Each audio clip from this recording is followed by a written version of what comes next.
Getting the upper hand.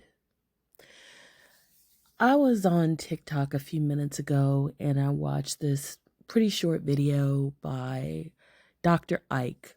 I had never really seen this woman before that I remember, but she was talking about eldest daughters, and she said the eldest daughter is by nature a writer.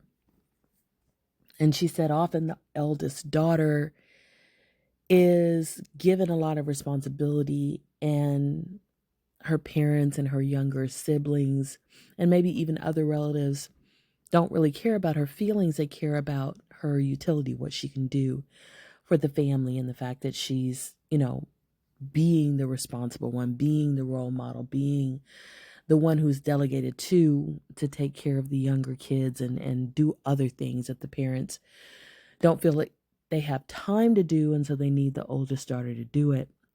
And so because she isn't given space to feel her feelings sometimes, or has to, kind of suppress them, a lot of times she journals and she puts her feelings in writing when she's a child.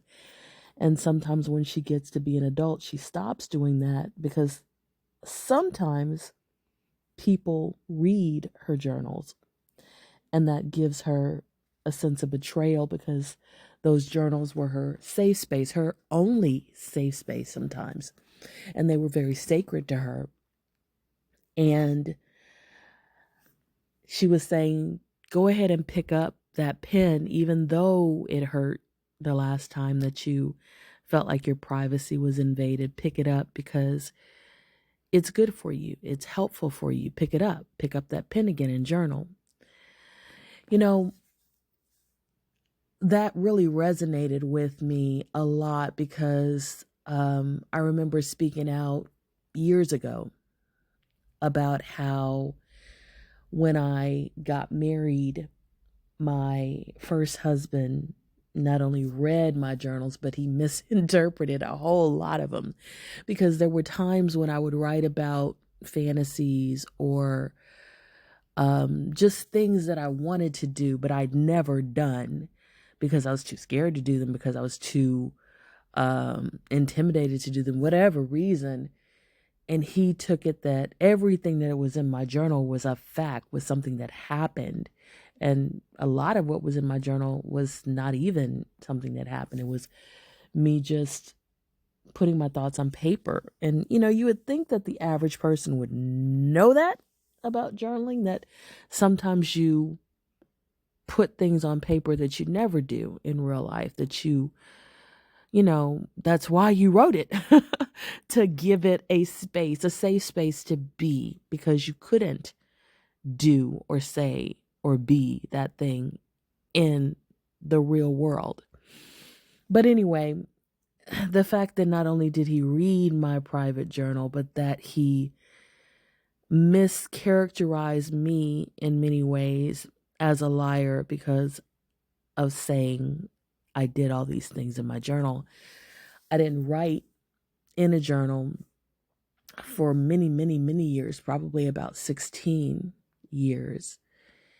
And one of the first things that I picked up when I got divorced was journaling and writing. And when I picked it up again, it was like the dam broke and I just gushed, writing and writing and writing and writing and writing.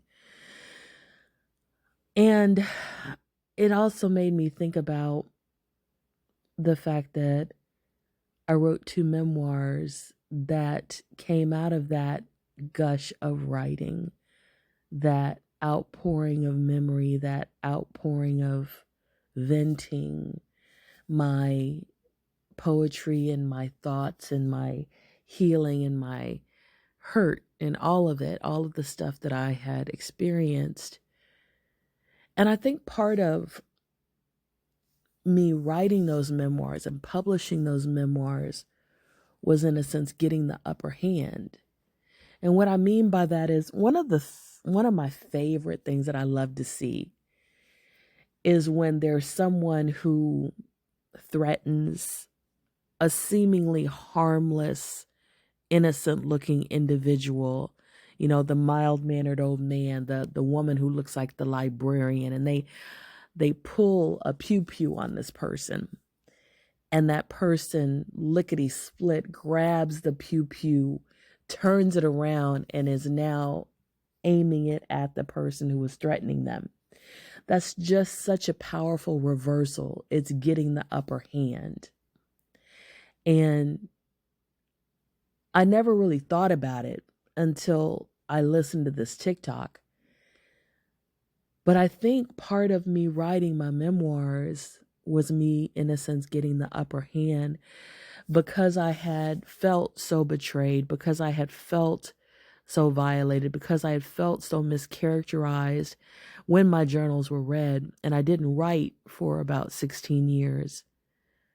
When I finally did start writing, I ended up publishing a memoir many years after that, and then a second one. And I think part of that was turning the pew-pew around. You know, you can't read my journal that's private and sacred to me without my permission, but I'm going to share it with you. And I'm going to share it with you so that you can know me, so that you can see me, so that I have the upper hand, and I'm sharing it because I've accepted myself. I've accepted all of me, flaws and all. And now you can't twist my words because I put them out there. I didn't hide them. I wasn't ashamed of them. I put them out there because I'm walking and living and abiding in my truth, and I've embodied my truth. I've embodied my journey. I've embodied my transformation and my reinvention and my celebration of the losses, the failures, and the successes, because all of it made me who I am. And I agree with Dr. Ike when she says, pick up the journal, pick up the pen. She said that there are going to be another generation that comes behind you. And sometimes when they look at our writing, when we capture our journey in a way that memorializes it and we can tell it to people crystal clear, we cause them to avoid some of the pitfalls we fell in, and we cause them to be able to learn from us. I remember being a child, a young teenager, and I read Maya Angelou's I Know Why the Cage Bird Sings, and that was a memoir. And I'm sure it came from some of her journals and her writings as she was younger. And I read that story, and it so inspired me. It probably is one of the reasons I'm a writer to this day. And that's what Dr. Ike was talking about. When we're vulnerable and we're honest and we're authentic and we tell the story of how we got over, other people get inspired. They have hope. They see it can be done. They say, if she overcame, maybe I can too. And so we give ourselves the upper hand and we give others the upper hand. And that's beautiful. May you walk in Zenergy.